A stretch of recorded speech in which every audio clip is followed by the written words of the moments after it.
Happy Monday, hockey fans. Erica L. Ayala here, and we have a squad cast because on Friday, the Seattle Kraken and the Columbus Blue Jackets made a trade. So Jay Forster is here with us. We're going to talk about the good, the bad, the ugly, who knows, about the trade and everything you need to know about the Kraken and Columbus Blue Jackets coming up on this episode of Locked on Kraken.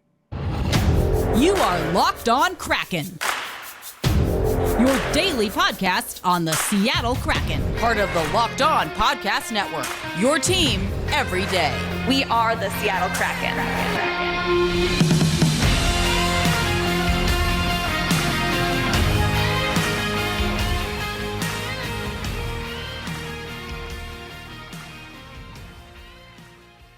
Jay, thank you so much for joining me again on Locked on Kraken. This episode is brought to you by BetOnline. BetOnline has you covered this season with more props, odds, and lines than ever before. BetOnline, where the game starts and where this podcast starts, Jay, is with the trade. All right, so tell us about this forward that we just got from your team. Oh man, you have got a special guy in Oliver Bjorkstrand. I knew the Blue Jackets had to trade someone. I had a small sinking feeling that it might be Bjorkstrand. I was really hoping it wasn't, but turns out sometimes when you surprise land a star like Johnny Gaudreau, you've got to do some kind of cat magic to make it fit. Unfortunately, Bjorkstrand was the casualty, and I think the fact that the Blue Jackets fan base as a whole is upset by this trade, I think should probably excite Kraken fans. For a long time, Bjorkstrand was maybe the best player on the Blue Jackets. He is, I think, one of the most underrated players. You know, he's a guy that I don't think gets as much credit as he should. He's not really someone that, like, you know, in the past few years, it's been, Artemi Panarin was the big name, and then Pierre-Luc Dubois was the big name, Cam Atkinson was a big name, and then they got Patrick Laine. That was, you know, the big star name. And behind all of those guys, we've just kind of had Oliver Bjorkstrand just chugging away quietly, being one of the most quietly dynamic players on the team. He's elite defensively. You know, we've seen a lot of stats from specifically Blake McCurdy's stats to talk about his offensive game, his defensive game. He's got a wicked shot. He's going to score probably 30 goals for you guys this season. You know, you said at the top of the show, the good, the bad, and the ugly about this trade. I don't think there is any bad or ugly in this trade for the Kraken anyway. Like, he's a phenomenal player. He's not a superstar, I don't think, but he makes every player that he plays with better. He makes your team better every time he steps on the ice. And we're really going to miss him here in Columbus. Wow. Okay. So, I mean, that sounds pretty good. And just to button up the details here, this happened on Friday. 27-year-old Oliver Bjorkstrand from the Columbus Blue Jackets. And we gave you a 2023 third-round pick that we acquired from Calgary and a 23 fourth-round pick that we originally got from the Jets. We, over here in Krakenland, heard from our GM. We're excited to welcome Oliver to our organization. He's coming off a career year offensively, playing top minutes in Columbus. His creativity and hockey sense will be good additions to our forward group. So that's what Ronnie Boy is saying. And as you mentioned, you said he could score 30 for us. He, as was in the press release, had his best numbers, 57 points overall, 28 of those were goals, 29 assists. So let's now that I've given the fans a recap on the terms, how are you feeling about these terms? Not super great. In a vacuum, this trade is bad for Columbus. Honestly, like, Oliver Bjorkstrand is worth more than that. Like, I hope that the Blue Jackets could maybe have gotten a second round pick. I don't think they would have gotten a first from anyone for him, but I would have hoped for a second round pick at least. However, every single GM in this league knew that Jarmo Kekalainen needed to trade someone. He needed to shift salary. Literally 2 hours before the trade, They signed Patrick Laine to a 4-year deal, 8.7 million AAV, I believe, and that was the point at which I was like, right, someone's leaving this team fairly soon. And I don't have any doubt that this was not plan A. I think that they tried to move other salaries. I think they probably tried to move Gus Nyquist, who has, I think, 5.4 million left for this season. I could believe that they would have tried to move Jake Voracek, who has 2 years left at 8 point something. But Bjorkstrand is younger. He has more upside. He's signed longer term, so there's going to be no negotiations to deal with for the next, I think, 4 years he's signed for. So at the end of the day, this was Jarmo Kekalainen making the best of a bad situation. And honestly, if you look at it, what they did was they got Johnny Gaudreau and 2 draft picks for Oliver Bjorkstrand. Because they didn't give anything up for Johnny Gaudreau. And as much as I love Bjorkstrand, of those 3 players, Gaudreau, Laine, Bjorkstrand is the player that I would give up as much as that hurts emotionally. And that's the thing, from a business point of view, I have no problem with this trade. From an emotional point of view, this trade is bad and I hate it because he was one of my favorite players. He was so fun to watch. So yeah, and I appreciate you providing that because, of course, the Twitterverse and the rest of social media had their way and saying that the Blue Jackets got absolutely fleeced here. But as you put it, when you think about the assets that they acquired in free agency and or were trying to keep throughout free agency, I think this was what needed to be done. And if we go over to CapFriendly and just take a look at where Columbus is at, I mean, at least from these projections, you might still have some work to do as far as, looking at where you want this team to be. I mean, we're in a completely different situation. We have cap space. We have a roster that we got to see. Honestly, on paper, it's even hard to differentiate what they're going to be. But, we have the space and we have draft picks, as we saw in this deal, to play with. But give me a sense, Jay, of when you look at kind of the cap hit at 83, almost basically 83.5, and you still probably are a little bit in the red when it comes to cap space available. Are there other things that you think Columbus can do, should do, will do to be in the clear when it comes to the salary cap? Yeah, I think it's a tough one. There is salary to shed.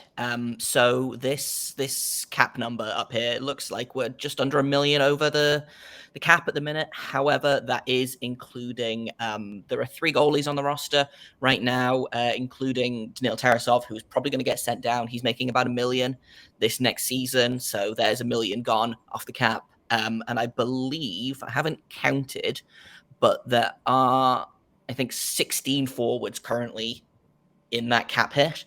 So I would look for at least 3 of those to disappear or get sent down or whatever. So there's, at least another 1.5 million. They've probably got some stuff to shift off of defense as well. It could be worse. I'm not super happy about the cap situation, but I think it's probably going to look a lot different by training camp. I wish they hadn't gone out and signed Eric Branson for $4 million. I would have really liked that $4 million to, I don't know, keep Oliver Bjorkstrand or have a little bit more wiggle room in terms of picking up a center. I think that the Blue Jackets still need at least one middle 6 center, if not a top 6 center. But as it stands, this feels like this is about as good as the cap situation was going to be, especially considering Werenski's extension kicks in this season, so that's just over 9.5. Obviously, we're paying Gaudreau just under $10 million a season, and with Patrick Laine and Jake Voracek coming in at over $8.5 million, it could be a lot worse. I think I'm not super happy, but it could be a lot worse. We could be the Vegas Golden Knights, for example. Oh, yeah, about that. But all right, so I want to get into this a little bit more and getting the GM perspective from both sides. And so we're going to talk about that. Jay, you're going to stick around for this episode of Locked on Kraken. So coming up next, we're going to continue talking about this trade, Oliver Bjorkstrand to the Seattle Kraken from the Columbus Blue Jackets. All right, we mentioned BetOnline, Jay, at the top of the show. It's a great sponsor for us here. And, BetOnline is where you can find anything that you need for your bets, odds, all of the stuff. I've been keeping, I don't know about you, Jay, but especially how the Seattle Kraken finished the season. I've been looking actually at the future bets.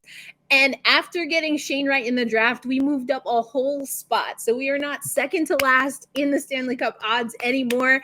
And I am happy about that. But Listen, of course, you take the wins where you can get them. Exactly. Oh, you better believe we will. But of course, you can also track MLB odds, NBA, and even your favorite combat sports. So head to BetOnline today and use your mobile device, your tablet, whatever you got, to learn more about the action happening. BetOnline is where the game starts. Okay, Jay. So we've talked about what this trade looks like as far as what were the terms and what each team was looking at. Obviously, with the Seattle Kraken, as I kind of joked in our BetOnline read, we didn't finish last, but we were pretty close. We were pretty close. And the predictions and projections, again, like at places, I should say, like BetOnline, are not really giving us any grace with some of the moves that we've made. And I think that's because, and we've talked about this a lot on Locked on Kraken, but I think we're still playing this conservative game. And what we've heard from Ron Francis is that in getting Shane Wright and all of the drama that happened in the entry draft, that did change some things, especially at the center position, because now the Seattle Kraken believe they have not one, but two players that they've been able to get in their first two drafts that they think can be foundational to this franchise, that being Matty Beniers and Shane Wright. So looking at the terms of free agents that were out there, or even some of our RFAs, Ryan Donato, we still love you. I don't know what Ronnie is doing, but Donnie is our boy forever. Anyway, I just had to put that in there. But I think there's a little bit of putting not all of our chips, because we still have a decent amount of cap space, but definitely not wanting to spend too much early and in this second season to then make space down the road for these young guys. And then also, I think that we were really looking at, so in free agency, we were looking at essentially bridge guys, right? We know we're going to need, you talked about goalies. We know we're going to need some goalies in our system, not only because we have a whole AHL team that's about to start our inaugural season of the Firebirds, but also not only is Chris Driedger injured, and we're lucky if we get him back in March, but even when we did have him, he was in and out of the lineup. You scratch some of that off at the top of the season because of COVID, and hopefully we won't see exits because of COVID this season, although who the heck knows. But the guy wasn't really healthy. He couldn't stay healthy. So I think it's this balancing act, and it's a little bit difficult to gauge whether Ron Francis is like #winning or not. And I don't know that we're going to know anytime soon, especially if, the silver dollars, so to speak, of our roster are young guys. Yeah, I mean, goalies are voodoo, first and foremost. Like you never know what you're going to get with a goalie until they go out there. Like sometimes everyone was really surprised when Philip Grubauer had a really poor start to the season. Conversely, Martin Jones, who you guys signed in free agency, there was a lot of, oh God, not Martin Jones. He was very poor with the Sharks. He was very good when he was with the LA Kings a million years ago in like 2015 was when they traded him. He was pretty good on a very bad Philadelphia team last season, So Martin Jones could be a surprise addition there. I still think Grubauer gets the bulk of the starts, but like you said, with Driedger out, signing a guy like Martin Jones gives you a little bit of flexibility and this is important as well because it gives Joey Decor some time to develop in Coachella. So that's the important thing with goalies is that they need a lot of time to develop. I have seen a lot of goalies in and out of this league because they either go to the NHL too soon, teams play them too much. Like we kind of saw that with Jack Campbell last year. He got thrown into this starter's role for the first season and he struggled because that's a lot to do for a first-time starter. And so I would say, quietly optimistic about the Seattle Kraken's goaltending this season, especially if Philip Grubauer can kind of recover from his poor start with the team. Yeah, it was not great. I kept saying this on the show. He just never looked comfortable. I never got the sense that he felt comfortable. Maybe dare I even say, and I try not to be hyperbolic in this way, but I don't know if he was ever truly confident. I don't necessarily know if that was with his teammates. Obviously, we see that there was a goalie coach change. So obviously there was something in the goalie core that really wasn't working, even aside from Drieger's injuries. And Grubauer did have to handle the brunt and maybe not with that full expectation. We had been hearing, it's going to be an equitable-ish split, and that never transpired. I'm very curious to see what's going to happen. I'm eager to see which version of Grubauer or Jones, for that matter, we get. We need a goalie whisperer is basically what it is, Jay.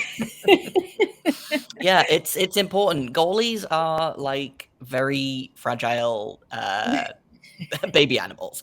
You need to treat them with kindness and you need to make sure they have plenty of snacks and you have to make sure that they're happy. But like I said, like it legitimately is like, it's so, and I've talked to a bunch of, like, I was talking to prospect guys about it with the draft, like why were there no goalies predicted to go in the first round? And no one really knows how to evaluate goaltending. Even the guys that are, the quote unquote experts in this. So goalies are, you kind of, you either luck into a really good goalie or you don't. And then sometimes I don't know, like, for example, let's take a look at Elvis Merzlikins, goalie for the Columbus Blue Jackets. In his rookie season, I think he lost his first 9 games with the team, I believe. And then he went on a run where he had 5 shutouts in the space of 8 games. He wasn't very good last season. I'm partially giving him a pass for that, considering his best friend passed away over the summer and, all of that. But sometimes it's so hard to predict whether a goalie is going to be good or not, because sometimes they defy expectations and they decide that they're just going to drag a team to the postseason. We kind of saw it with Jacob Markstrom this season in Calgary. And sometimes goalies against all odds are not very good, which again, I think we saw with Grubauer. People were expecting really big things from Grubauer this season. And I wonder if maybe that's a big part of it as well, is, pressure on a goalie is not huge. Great. There's, it's like that quote, like, how would you like it if you went to your job and every time you did something wrong, 10,000 people stood up and booed you, Like it's a tough position to play. And I'm a big Grubauer fan. I think he will be better this season. So I'll be, like I said, quietly optimistic and rooting for the Kraken goalies. All right, fair enough. And here's hoping that Steve Briere has a little bit of that magic. We've brought him in as the new goalie coach, replacing Allen. So, okay, and also as we are recording this Squadcast, we know that Morgan Geekie, he went into arbitration hearings, but the Seattle Kraken have agreed to terms with Morgan Geekie.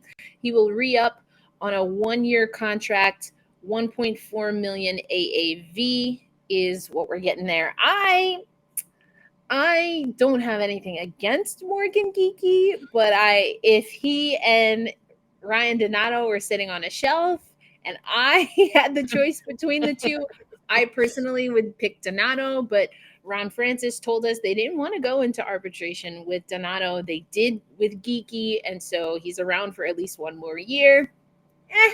We'll see. We'll see. It could be worse. It could be worse. Yeah, like in a vacuum, I have no problems with the Geekie contract, but like I'm a big Ron Donato fan. I think he's a very underrated player in this league, and I was very surprised when the Kraken were like, we're just going to leave you over there now. I was like, oh, okay. Well, some other team's going to snap you up then. Yeah, wish them the best because, I mean, I just don't see how there's space for Donato. I know a lot of us were holding out hope, but I don't know. But anyway, so we wanted to deliver that news. But all right, coming up next, Jay, I want to go back to the deal and some of the moves that we've alluded to, but let's break them down just for Kraken fans because we don't talk about Columbus every day. But I want to just put this into context, and I'd love to get a sense of where you think Columbus is going for this season, and then I'd love to also pick your brain on what the heck Seattle can look forward to in this coming season. So we'll talk about that coming up on Locked On Kraken.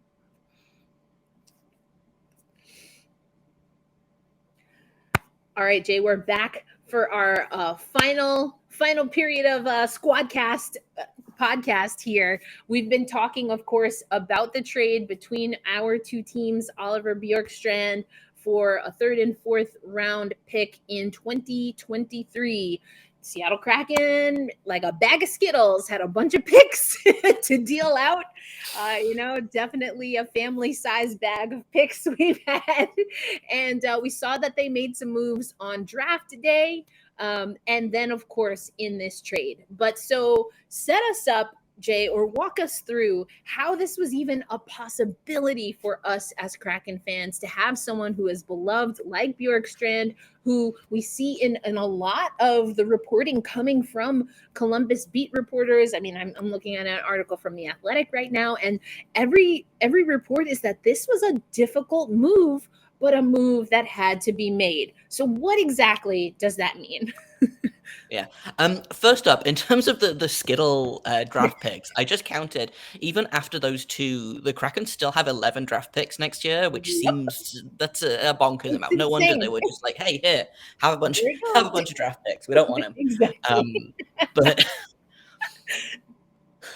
yeah, it's been kind of a whirlwind 2 weeks, not even 2 weeks, like a week and a half for Blue Jackets fans. When was free agency? Like last Thursday? Yeah. And then it was right at the very end of the first day of free agency I think it was like 4 p.m. Eastern time. They were like, hey, Columbus might be in on this Johnny Gaudreau situation. And I was like, nah, this is just one of those. Yamo's doing his due diligence. He's calling up, and it's not going to happen. He's going to go to New Jersey, and I'm going to have to deal with that whole thing and Johnny Gaudreau scoring a bunch on us 5 times a season. And then it got to, so I'm, for Kraken listeners, if you can't tell by my accent, I am over in England. I am 5 hours ahead, so it was midnight when I got the news. I got a bunch of texts in all capitals of like, hey, Johnny Gaudreau's gone to Columbus. And I was like, hold the phone. Hang on a minute. I am in bed. I'm in my pajamas. I can't deal with this emotionally.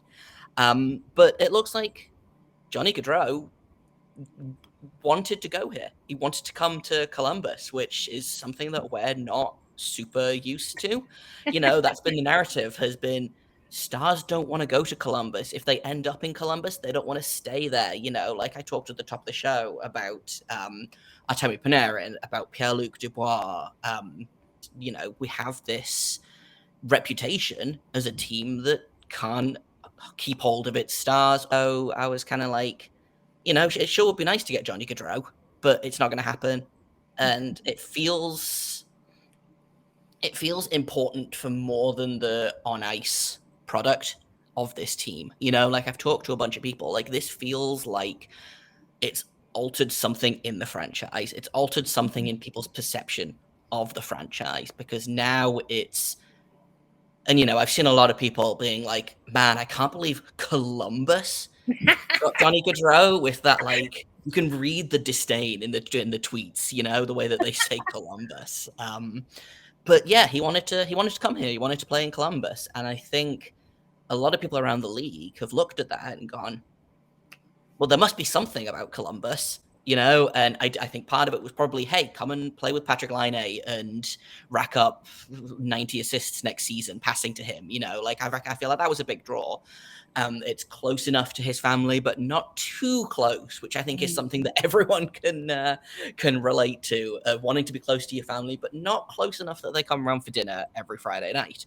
So, there's a bunch of different moving parts here, but the long and short of it is, I don't think anyone thought Johnny Gaudreau was going to be in the mix until he was here. And at that point, it was like, well, the Blue Jackets have signed Eric Branson for $4 million, which I don't know they would have done that if they'd known Gaudreau was there. And then they got Gaudreau, and they were like, right, now we have to figure out, do we keep Laine? Do we trade Laine, try and get a center for Gaudreau to play with? Do we sign Laine to that 1-year qualifying offer, which I believe was $7.5 million, and deal with this next season? And the answer turned out to be that they wanted to keep Laine, which I think again ties back into Laine wants to be in Columbus. He has had nothing but good things to say about Columbus since coming here, and this is a guy that, based on what I've seen from press conferences, from his time in Winnipeg, he doesn't say anything he doesn't mean. These are not platitudes that you get from guys that are like, oh yeah, no, I love playing here. I've always loved playing here, and then you get the feeling that he actually loves it here in Columbus. His girlfriend likes it here in Columbus. He likes the team. So it's important to keep guys here that want to be here, which I think is also what makes it upsetting that Bjorkstrand was the one that had to go, because he was a homegrown player, drafted by the Blue Jackets, won the Calder Cup with the Lake Erie Monsters at the time in the AHL in 2016, I believe. But like I said earlier in the show, like, someone had to move, and unfortunately Bjorkstrand was the guy that got the most interest. And Jarmo Kekalainen talked about it after. He was like, this has been the most, I can't remember his exact words, but he said something like, this is the most difficult decision I've had to make as general manager of the Columbus Blue Jackets, which I think, again, tells you a lot, because there's been a lot of decisions that he's had to make over the past couple of years. And the fact that he's most upset about losing a guy like Oliver Bjorkstrand over, having to trade Pierre-Luc Dubois, having to trade Seth Jones, letting guys walk away, like this. That's the kind of guy that Bjorkstrand is. He's just a good guy. Yeah, you mentioned it. I mean, Kekalainen was talking, he's been a part of our organization for 9 years. My first draft was in 2013, when he was picked up. It basically talks about seeing Oliver Bjorkstrand grow up in the Blue Jackets organization. Some of the other quotes are, it's the ugly part of the business. That's what you have to call it. The decision had to be made. And you mentioned Patrick Laine a bunch of times, and that this deal came within hours of Patrick Laine getting that 4-year deal.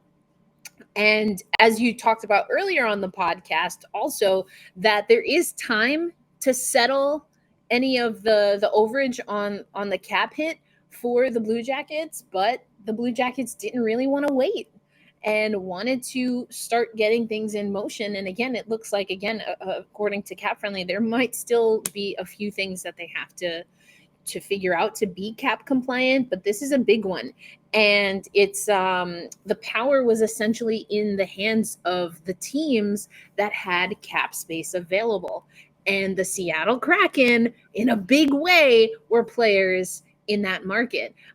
We've talked about this a lot on the Locked On Kraken show. I think Ron Francis, comparative to other expansion teams, has been handcuffed in some ways. I think we saw that in the expansion draft, and him doing his best at the trade deadline to recoup some assets, as we talked about, the bag of Skittles, to recoup some assets to be able to have options. Now, the only question I have is, like, how are these options going to play out? We've talked about goalie development, but I think that really can go for development across the board in hockey. Hockey is a different sport, I think perhaps akin to baseball, or at least Major League Baseball, in that it's several years.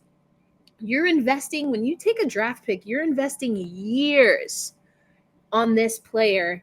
and not necessarily knowing if they're going to be like a top 10, top 25, top 200 even elite level athlete in the NHL. You're going on that promise and that hope and that belief in your scouting and the I guess your scouting team, but there's still a gamble.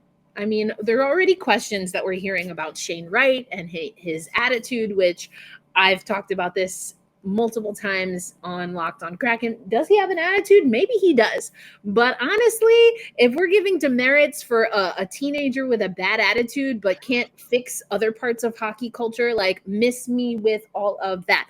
But anyway, like, I'm not getting worked up about a teenager with a bad attitude. That's what teenagers do. He's 18. Of course he's got a bad attitude. Like, I mean, like, come on, no shade. He probably does. Like, too much salt on his eggs. I don't freaking know. Like, whatever. He's a kid. But I mean, it does call into question, is there going to be something to look forward to in this Seattle Kraken season? I think I've been pretty ambitious in wanting to see them really make moves, because I think that they have, there's so much respect that people have for Ron Francis. I mean, Dave Haxtell is questionable for a lot of people, but even some of the players, I mean, they're pretty solid players, but together it didn't amount to much. And is this Seattle Kraken fan base going to be patient for another season? Because it's looking like this 3 to 5 year plan is leaning more toward the 5 years than the 3. yeah. I mean, speaking as someone who covers an expansion team that did basically nothing until 2016, which count them 16 years after they actually started. It took them, I think it took them 8 years to make the playoffs. They got swept by Detroit and then didn't make it again for another 6 years after that. So, there's... I get it. I understand where Kraken fans are coming from with like this impatience, but also y'all are just children. So we're teens. Yeah. Actually, I call us that all the time. I'm like, we're teenagers. You can't expect us to remember or account any. Yeah. Like, fair enough.